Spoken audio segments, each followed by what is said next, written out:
Josh, we all know how you feel about breaking, and we're going to be talking about a breaking story a little later in the episode. But just to level set, what's sort of the good, the bad, and the ugly of breaking today?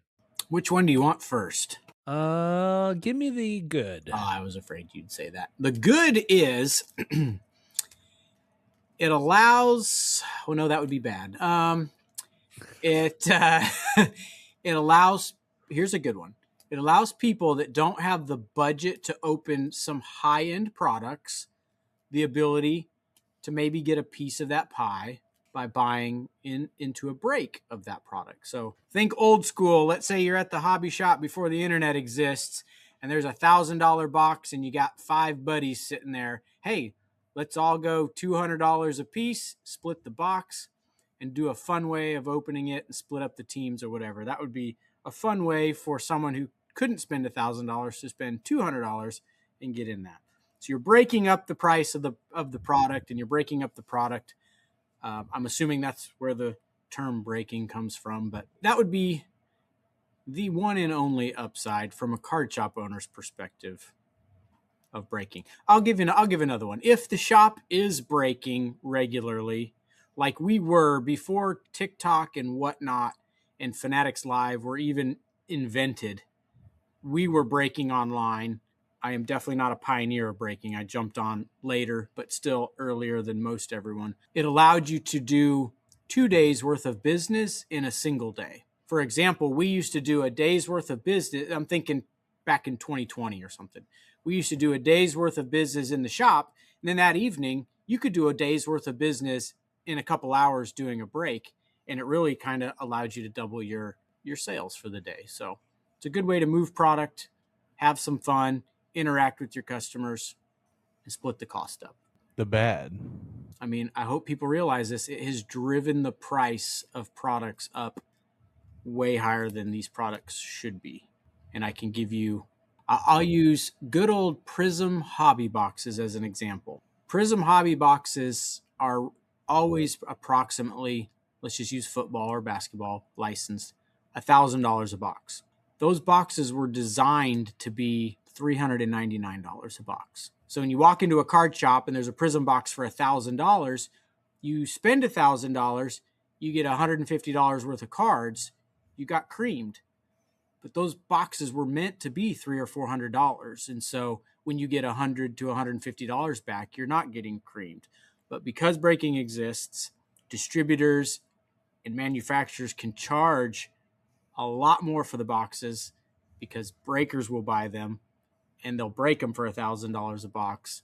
And therefore, card shops like us have to sell them at $1,000 a box or else we lose money. So that's how it breaks down in essence. I use the analogy if breaking went away tomorrow, box prices would drop back down because there's only a very, very, very small percentage of people that can afford to spend $1,000 on a hobby box. If there's no breaking and the only way to buy Prism is to spend $1,000 a box, you're going to have shops and companies with cases and cases and cases of this product because there's not enough people to buy $1,000 boxes. So the prices just naturally come back right back down to where they should. So it's not always the manufacturer's problem or fault when they're like, Panini, I get $1,000 Panini box and I get $100 worth of cards. Well, Panini didn't design those boxes to be $1,000. Is one way to look at it. Well, to piggyback off your good point, I'm going to add my my niche non-sport perspective in here because, like you said, sports is mainly team breaks and stuff like that, and they do like hit drafts with high-end boxes because there's not many cards. Anyway, the thing I liked about breaking for wrestlers in pop culture is they would do a pick your wrestler break, and you know as well as I do, everybody on the roster is somebody's favorite, no matter how niche it is. Somebody collects that random person. And then for the pop culture side of things with Disney, I would see people separate by movies, which is still kind of like a team break. But like, once again, that's everybody's favorite, or everybody has a favorite movie. And it's not as much of a lottery as some of the team breaks. That's why I liked it, but I don't break anymore because the price is just too expensive, like you said. Yeah. And I always, you'll hear me say in the shop a lot, I hate whatnot. I hate TikTok. I hate this. But I always say, I understand the idea behind it. You're sitting at home, you're on your couch, you're laying in bed. It's super easy to pop on there. There's people going live. You can jump right in. There's no waiting for a break to fill. I mean, there still is, but you get in a big enough room, they fill fast. But I use the example, a customer was in the shop the other day, not super familiar with Whatnot. So I said, I was trying to explain. I said, here, let me just open up the app. So I open up the app, and the very first, Jacob, you'll like this, the very first break I see right there is a half case break of WWE Universe Hobby Boxes, random wrestler. And there's 300 wrestlers in the product, 299 different wrestlers. And so I was like, oh, so here you go. You just bid on your spot. And I said, here, for kicks, I'll buy one really quick. So we're bid, boom, $7. Hey, I won. Randomizes it, CM Punk. I'm like, hey, that's not a bad one to get. I was like, this is all right. And then guess what I did? I said, let me get one more. $7. Let me get one more. So I bid, boom. I won. I got Bianca Belair. No, I got Bianca Belair. So I'm like, all right, that's two pretty good. And then I tried a couple more times without trying super hard, and I ended with the two. I didn't even get to watch the whole break. I doubt I hit anything, but I'll find out eventually if something hits my mailbox. But that's what it does. It's just too easy. The way this hobby works is there's card gods, and what happens when you're new to the card opening, your first box is always good because the card gods want you hooked. And so I've seen it time and time again. A guy brings his new friend into the shop, and the new friend buys a box and hits a big card. And boy, this is easy. If only it were that easy. So we said the card gods got him hooked. Well, we'll get to the ugly in a little bit, and we'll get to a big hit. But I do want to ask you guys this. If breaking disappeared tomorrow, would the hobby be healthier? I have to be careful what I wish for, because if breaking disappeared tomorrow, there'd have to be more hobby shops, right? Which means more competition. Maybe you just opened my eyes. Well, while you stay neutral, Josh, I don't own a card shop. I think as many as the like strikes against breaking there is, I think it did help and with the boom period when everybody was sitting at home and Whatnot was taking off and people could still shop from home, and it gave more eyes to the product. It also helped that Panini and Topps were kind of jazzing it up a little bit, so they were kind of riding that wave of momentum. But I think it helped boom it. But then where do you go from there? Think of this like this is a real situation that we encounter. A product comes out on Thursday. Tuesday and Wednesday, breakers are breaking it, and we're told, do not sell this till Thursday or you will lose your license. Your account will be suspended, whatever. So we obey the rules because we can't afford to lose our account, and they're breaking it Tuesday, Thursday, or Tuesday, Wednesday. Well, how are people getting away with this? Topps does grant certain big breakers permission to break this product early, and I think their idea behind it is well-intentioned. They look at it as these are commercials for the product, and people get to see the product, and it will drive them into your shop because they'll see, ooh, my local shop has this product coming out tomorrow. I want to go down and get it. My argument is the customers come in and say, oh, I already spent all my money on breaking that product. I'm not buying any of it, So customers don't have unlimited money. Box openings would be cool. Free box openings. Do what the tech guys on YouTube do. They're opening this product a week before we get to get it, and we drool over it, dream about it, and then buy it the second it's available. So send some free product to YouTubers. Let them open it. I don't know what you do with the cards after it, but there's a system they can work out, I'm sure. And then give those. That's what you do. You random them off for free, the hits. So. Do you ever see much of a hit because people are fast and furious breaking it, like you said, a couple days beforehand? And as well as I do, those guys in Florida tend to hit a lot of big hits before release day. Do you ever see a big change with that, or people that want it are still going to come get it regardless? Yeah, and I don't know if this is just an excuse, but I've had customers say, well, the so-and-so superfractor already got pulled out of that product. I just saw that. And it's like, well, there's lots of other valuable cards there, but there's a risk that they hit some of the biggest cards in the first day or two before we're even allowed to sell it. I mean, these are all first world problems. Let's just be clear too. So I'm thankful regardless, but if you want the good, the bad, and the ugly, that's what it is.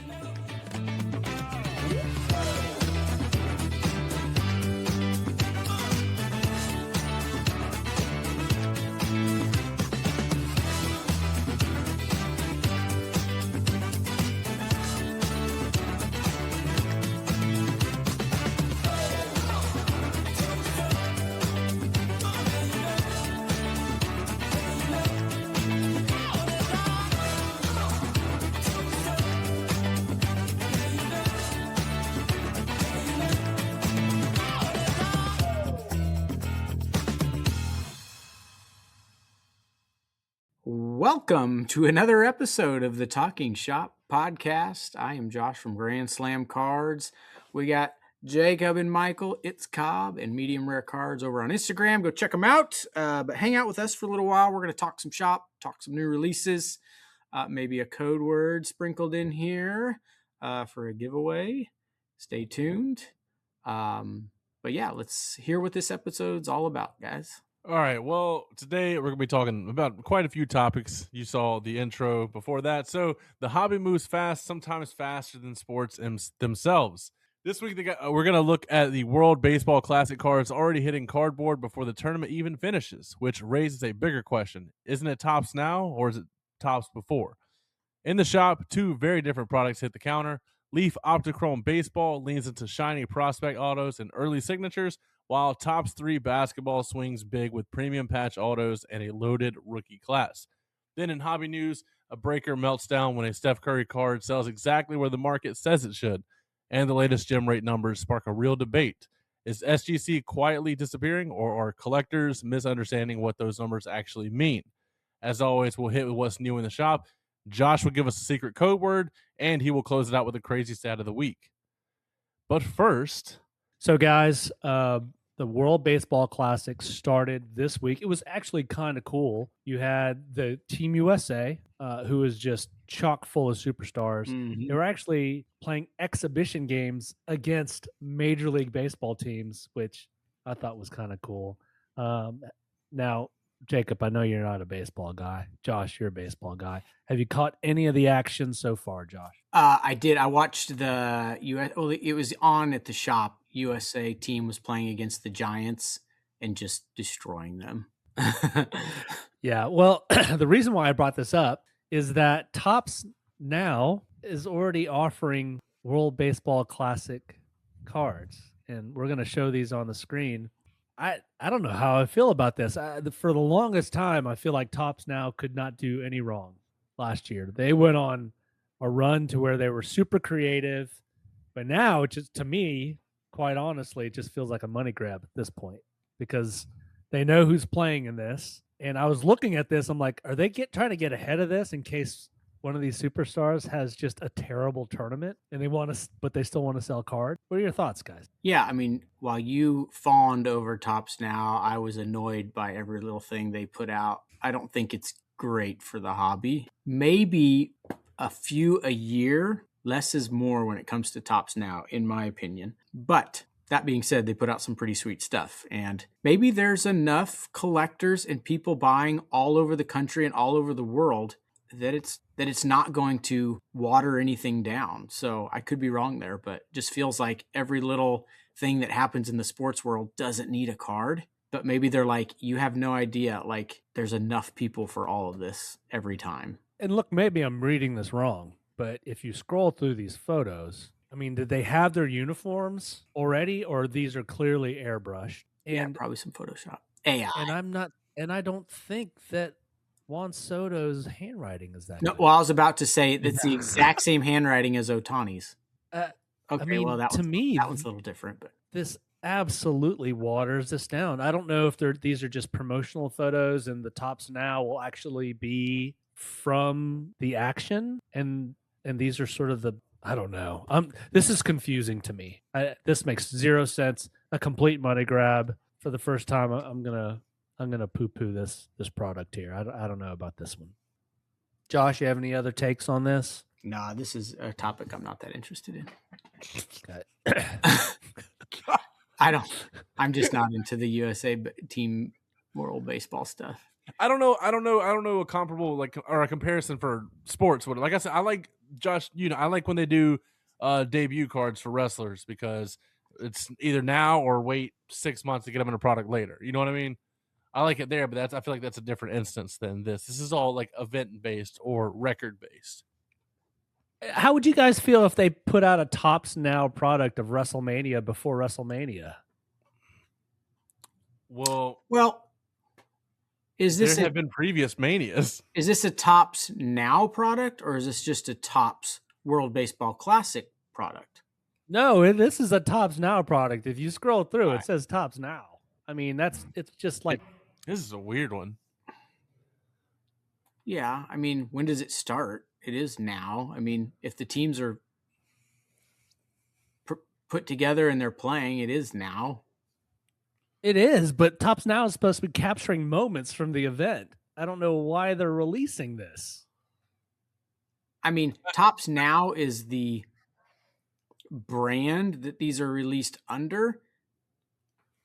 I mean, I think what Michael's also saying is, if I'm going to have a Tops Now card, I want it from that moment rather than a yearbook photo shoot, especially when it's knowingly photoshopped, because it takes the moment out of it, and it's essentially just another basic product hit or basic product card with a different jersey photoshopped on it.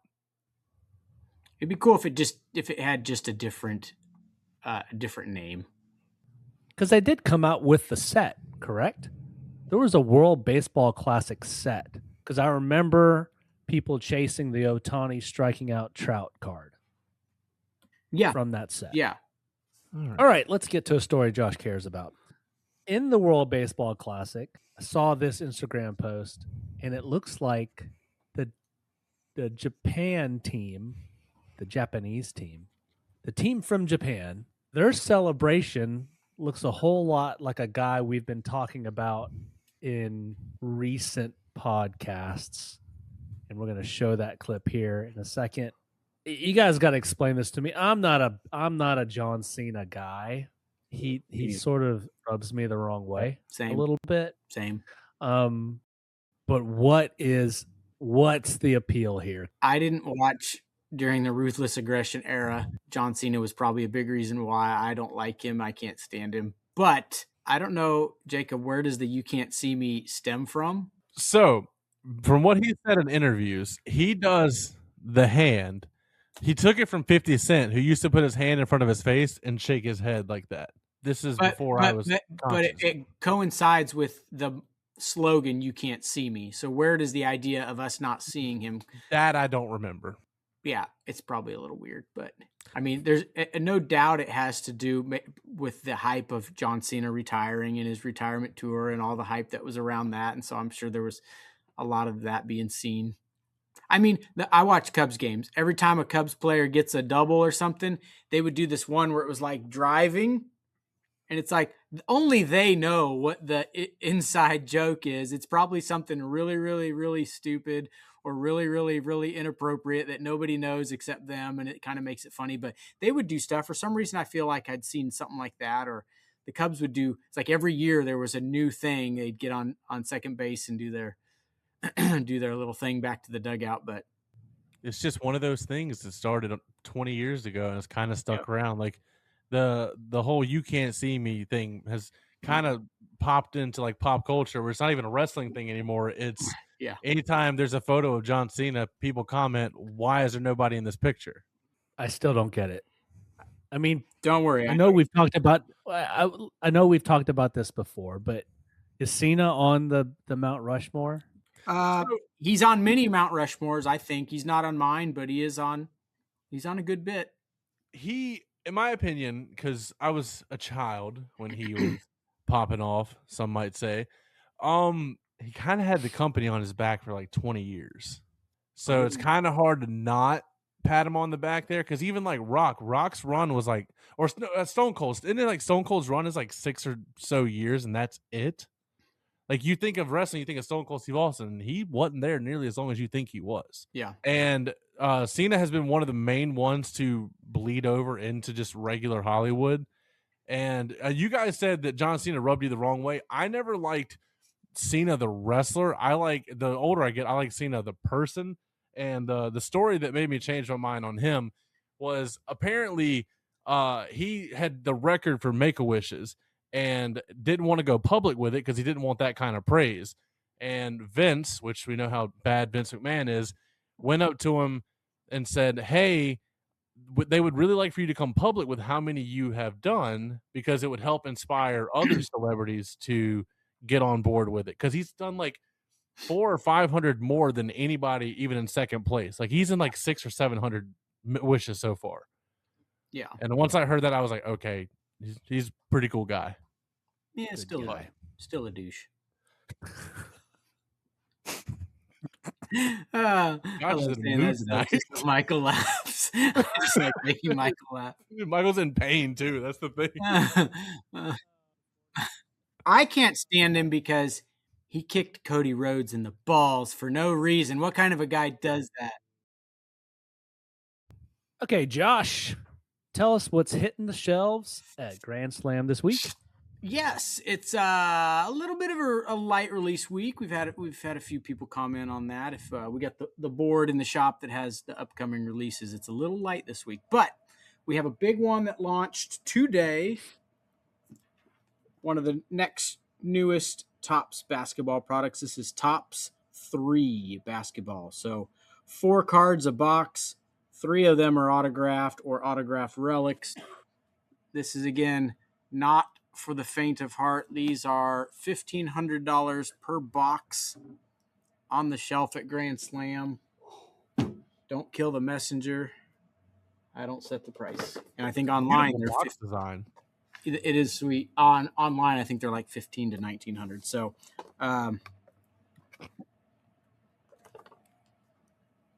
Well, hold on, before you go to that one, I do want to.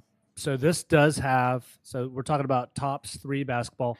This does have Cooper Flag, Dylan Harper, Knuppel, the big 3, some modern superstars, Wembanyama, Curry, LeBron James.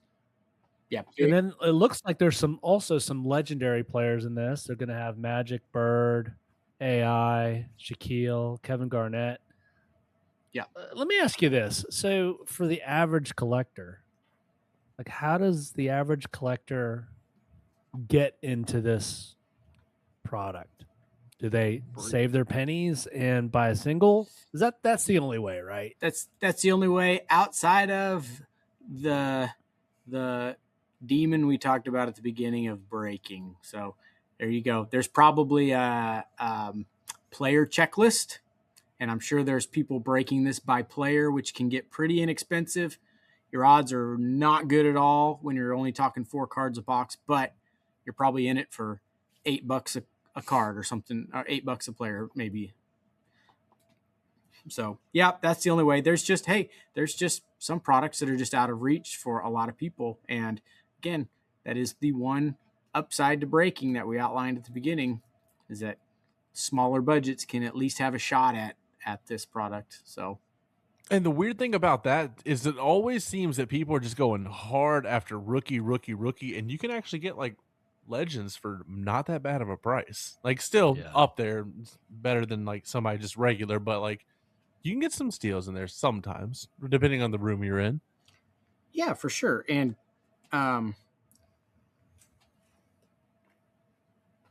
we can edit out this dead spot. I had a comment.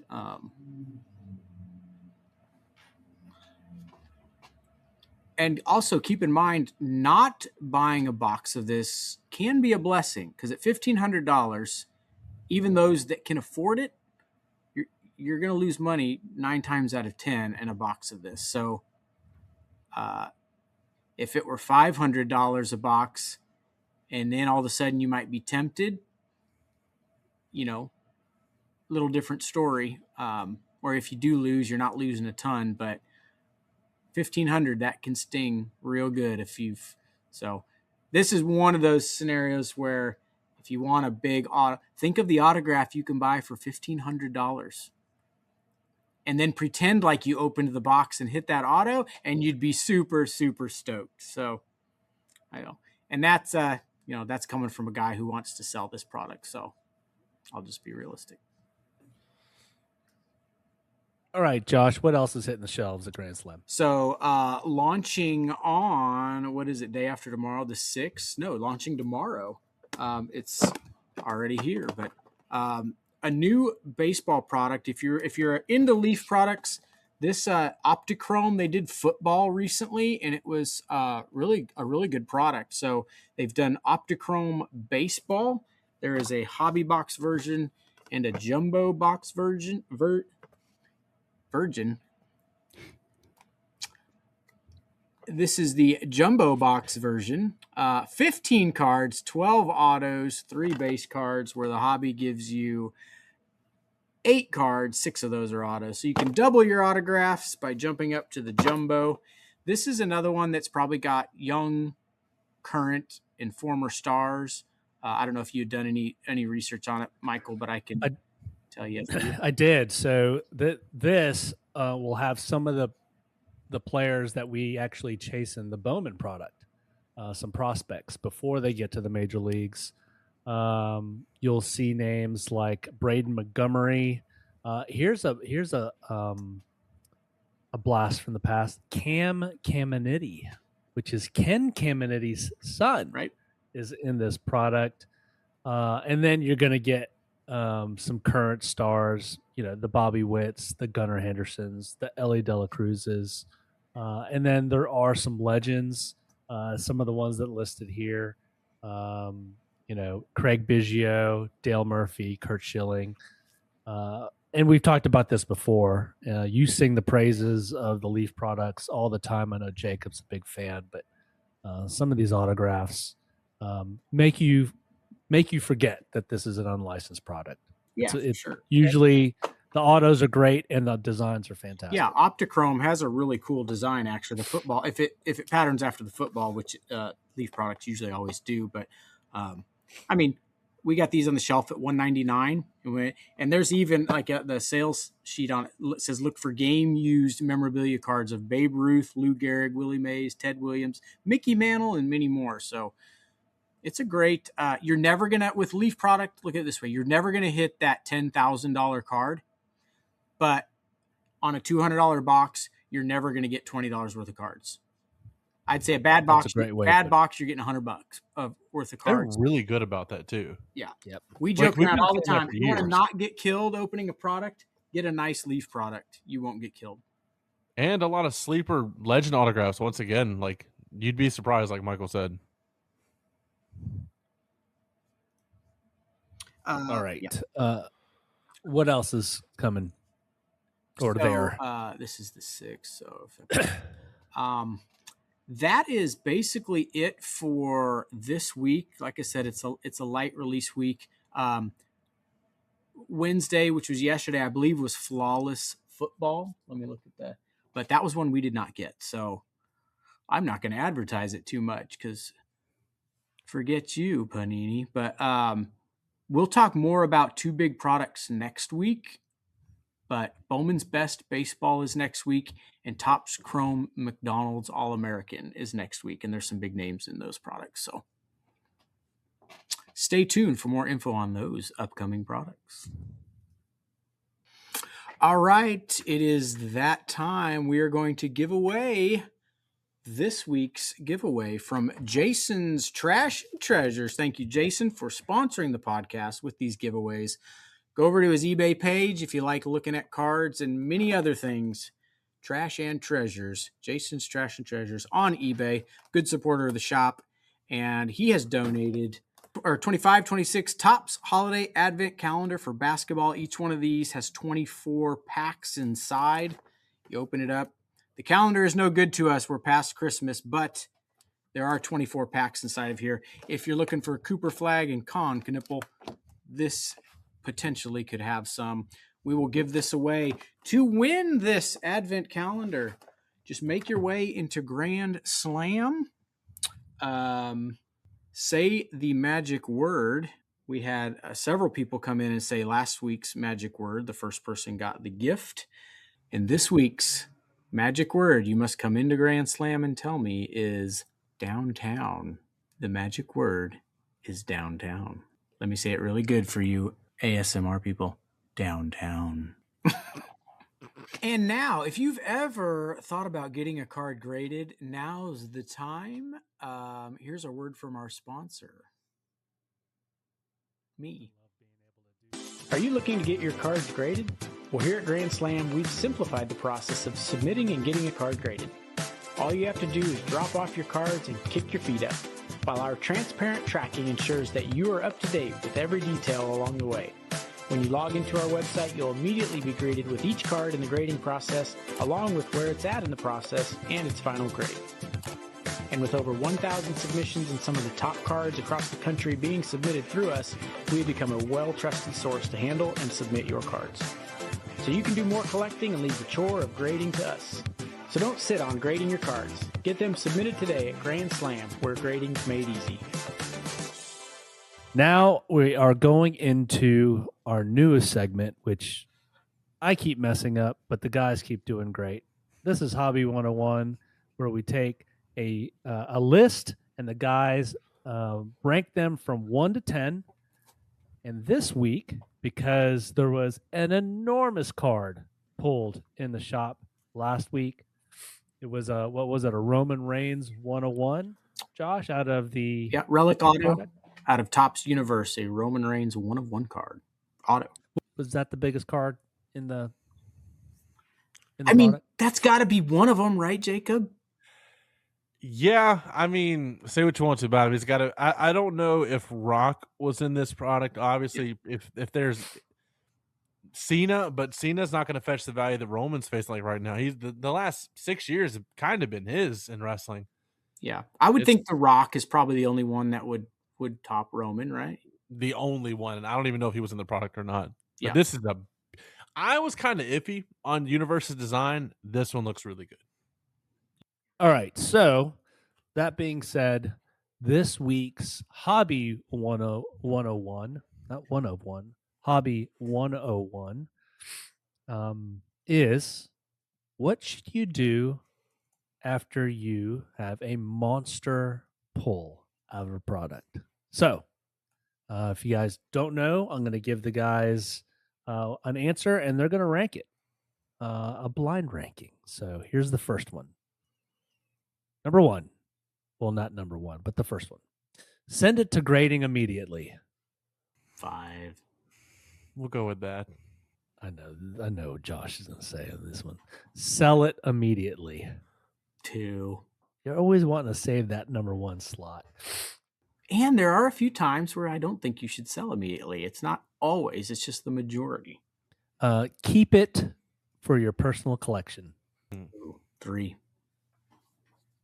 I'm worried about this one spot now. How rare is it for you to pull something UPC, a hit UPC?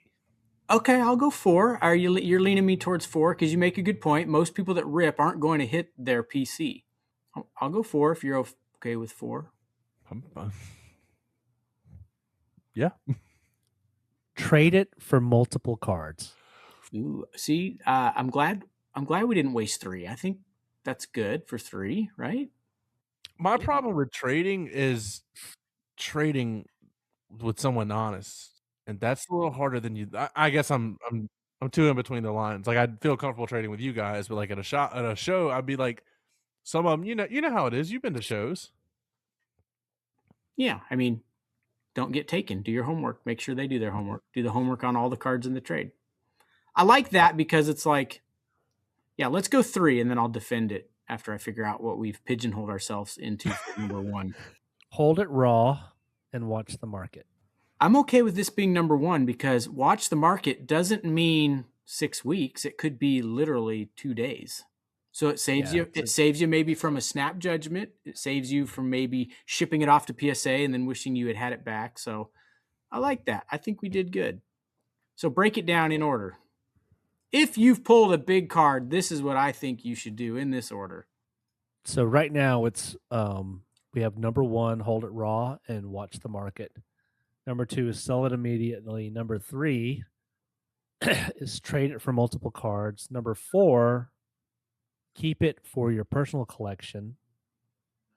Let's see if you guys are starting to regret your choices. Sell it and buy a safer grail. Oh, I thought it was only 5. Sorry. Oh, there's 10? Oh, man. Say that again. Sell it and buy a safer grail. I mean, our order's going to be all jacked up. But we're going 6 because I like that one. It coincides with sell immediately, but now you've got purpose behind it. Start chasing the rainbow. Oof. 10. If you're going to be that foolish. Chasing the rainbow could be deadly. Post it everywhere immediately.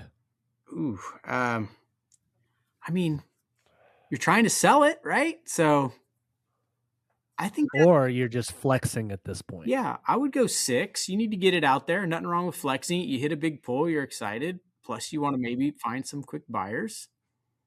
6 is taken. So 7's our lowest available. Yeah. Yeah, I'm okay with that. Sell it and rip more wax. Well, that would be my preference if you did it at Grand Slam. But yeah, I mean, I apologize. I thought there was only 5. You said 5 at the beginning, but then We've been doing this for a month. my brain's fried, homie. I mean, we don't have a choice. It's got to be 8. But these are And great things to discuss. And the last one is put it away for years. I mean, that's a good number 9, right? Because that goes against a lot of that. So I think overall, even though we pigeonholed ourselves with those first 5, I think it's not far off. So number 1, hold it raw and watch the market. Number 2, sell it immediately. Number 3, trade it for multiple cards. Number 4, keep it for your personal collection. Number 5, send it to grading immediately. Number 6, sell it and buy a safer grail. Number 7, post it everywhere. Number 8, sell it and rip more wax. Number 9, put it away for years. And number 10, start chasing the rainbow. Guys, what would your ranking have been if you pulled a monster card? You forgot the first thing you do when you pull a monster card is you jump up and down and high five whoever you're standing next to. All right, so we started the episode with Josh talking about breaking, his opinion, the good, the bad. Well, it's time to take a look at the ugly. And a whatnot breaker went viral after getting angry when a Steph Curry Prismania card sold for around $700, even though that number was actually above recent comps. Instead of accepting the auction result, the breaker blamed the room, creating another viral hobby moment about expectations versus market reality. We're going to have the video on screen while we're talking about it, but we're not going to have the audio. The audio is kind of gross. Yeah. And he's throwing a complete temper tantrum. I mean, I'm sure breakers are just like every other profession, right? There's going to be 98% of people breaking are fantastic people. And then you got the 2% that act like a child in Target that didn't get a toy. I mean, I can't explain it any other way. I saw it and it made me sick. I can't believe people give money to this guy. Yeah, and my favorite thing would be after the fact, people saying, dude, $4,000, it sold right at comps or above comps, and then show him the comps. I'm sure he's seen the viral video that people have put together now showing the actual comps as he's throwing his temper tantrum. But how embarrassing to look and be like, oh, it actually did sell for what it should have sold for. And then he's kind of like throwing the card around. The buyer's kind of like, hey, dude, take it easy with the card I just spent $700 on. Relax, it's a metal card, relax. People surely can't still break with this moron, right? He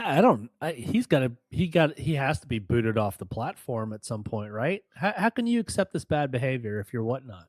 Yeah, well, this doesn't happen on. Is it whatnot or TikTok? On, that was I would assume it's whatnot, considering the oh yeah, it says whatnot there. So the video was just posted on TikTok, but yeah, okay.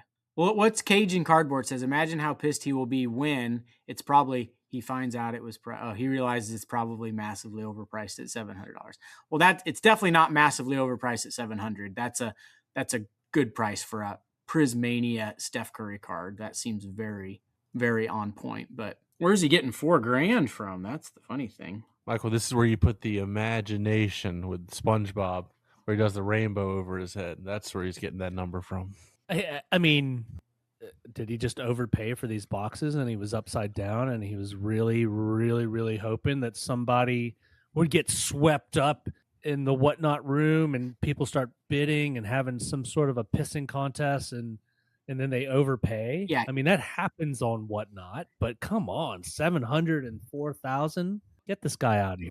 he saying 4,000 so that people are like, man, if I can get this for 2,000, it'll be a steal? I mean, you make you wonder if he's playing that game too. But So I gotta be careful who you deal with.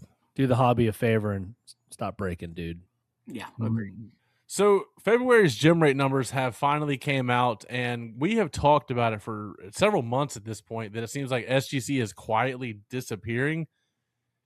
What do you guys think about that before we take a look at these numbers?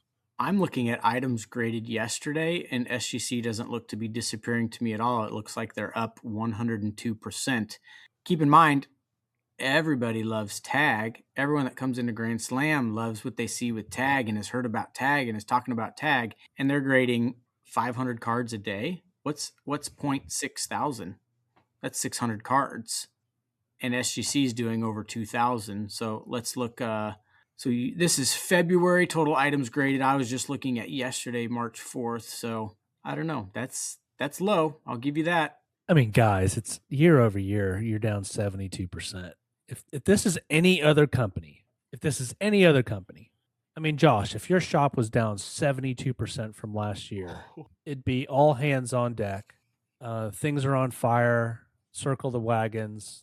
Everything you could do as a business owner to save your business. If you're down 72%, SGC is down 72%, and the company and the other companies that their parent company owns are up 29% year over year and 65% year over year. I don't know who pissed who off at Collector's Universe. If Peter at SGC, stole somebody's sandwich out of the break room or something, because to me, they are eradicating SGC.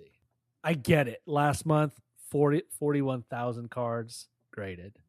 But to almost cut your business in half year over year, that is a jagged pill. I wish I knew what was causing the drop. Because the same parent company owning both of them, like I said, it doesn't change anything on the ground. Consumer facing. Well, you tell me, Josh. I mean, you guys, are you guys feeling it in the shop too with submissions? Yeah, for sure. It's just PSA. Everyone says good things about the other brands, but still grades with PSA. So that's what it is. I don't know if the SGC, the boring labels have just gotten to be outdated and people want a more exciting slab. I don't know. It's just odd that they have dropped like that. I don't know the answer to it, but we'll see. I mean, are they finally just going to be relegated to this is the vintage grading company? This is everything. Yeah. If you have cards before 1960, you go with SGC. Yeah, I mean, that's probably what's happening. Like, they're getting vintage and maybe not a lot of modern. And that number would line up with that for sure. It's all speculation on our end, I guess, but it is very interesting. PSA staying strong with all the bad press. They just keep staying strong. I will say PSA's turnaround times, knock on wood, are getting really good. Our last few subs have come back really fast. And if they can get that figured out, I don't think there's any catching them anytime soon from any company. Doesn't mean the other companies can't do a great, healthy business. If PSA gets their turnaround time for bulk down to a month and a half, which is very possible from what we're seeing already on some of our new subs, that number is going to get big, over 2 million, easy. I mean, is there a universe where people are sitting in a boardroom and somebody at PSA says, no, I remember what SGC did during the pandemic. I remember them trying to take some of our market share away. I remember this, I remember that, and they're holding a grudge. I think, I know what you're saying. I think that just happens on a daily basis. When it happens, it's kind of like, we know what they're doing. We need to combat that. I wouldn't say it's a grudge other than just we know how they operate. And so we want to deter that as much as possible, probably, if they're smart. I just don't know or understand how that would align with the parent company buying them. Seems awfully coincidental. Jacob, have you ever submitted anything to SGC? No, just PSA and CGC. Do you own any SGC slabs? No, I do not actually. Josh, if you had gun to your head, if you had to count the SGC slabs in your showcases, could you do it on 2 hands? Yeah, maybe more than that, but it pales in comparison to PSA for sure. I mean, and you just go with the drop off, the daily drop offs for submissions from customers. It's 98% PSA. And we do SGC, but at 95% PSA. So, I mean, there's your answer right there. It's all about resale value. Everybody that's grading is doing it for resale value. And why are you not going to grade with the highest resale value company? And then a year from now, they're down another 72%. SGC is going to become heck. The value of those cards may go up because they're going to become rare. I do think this is pretty crazy after looking at it after the fact. The TCG to sports card numbers, just looking at PSA by itself, you have the 1.86 million total. Only 626 of that, or 626,000 of that, are sports and miscellaneous, with TCG and non-sport picking up the 1.24. Now, I don't know where they draw the lines with the non-sport versus like miscellaneous, but I still think TCG is carrying a heavy bit of the load there. All right, guys, if you've made it this far, thank you. Don't forget to like, subscribe, comment, leave a review. Josh, Yes. you got a crazy stat for us? Ooh, I do actually. Josh, while you find that, do you want to remind people of the code word one more time? The code word for this week's giveaway is downtown. I repeat, downtown. And while we are reminding people of things, we are a little over a week away from the card show in at the Indian Land Rec Center in Fort Mill. So stay tuned to Instagram and Facebook. I'll be advertising that pretty heavily this upcoming week. That is March 15th. Top Sports Promotions, sponsored by us here at Grand Slam. Tables have been full for a long time. It should be a good show, our biggest one yet. So there it is. Are y'all ready for a crazy stat of the week? We can turn this into also trivia. So the player with the most threes in the NBA in 2026 is LaMelo Ball for the Charlotte Hornets. That's a crazy fact. Nothing super crazy. He shoots a lot. But who is the second player in threes for the whole season, and what team does this player play for? I saw this, but I could not tell you the name because I didn't know who it was when I read it. Eastern Conference or Western Conference? Eastern. Big market, small market. Small market. Tyrese Halliburton. Wrong. The number 2 player is the rookie phenom Con Knippel of the Charlotte Hornets. Also, and then see if you can guess the player with the third most threes in the NBA. Also Eastern Conference, actually. This is what I thought. I was going to say Con, but I thought that was too obvious. The third person, I have no clue. The third person is Brandon Miller of the Charlotte Hornets. So the top 3 3-point shooters made 3-pointers in the league, LaMelo, Knippel, and Brandon Miller, all for the Charlotte Hornets. Little crazy fun fact for you local Charlotte peeps. And that, my friends, is a crazy stat. Awesome. Josh, you mentioned it before in the pregame. It's been a long day, probably a long week. So thank you, Jacob. Thanks for producing. And guys, thanks for watching and listening. And we will see you next week. Bye. Peace.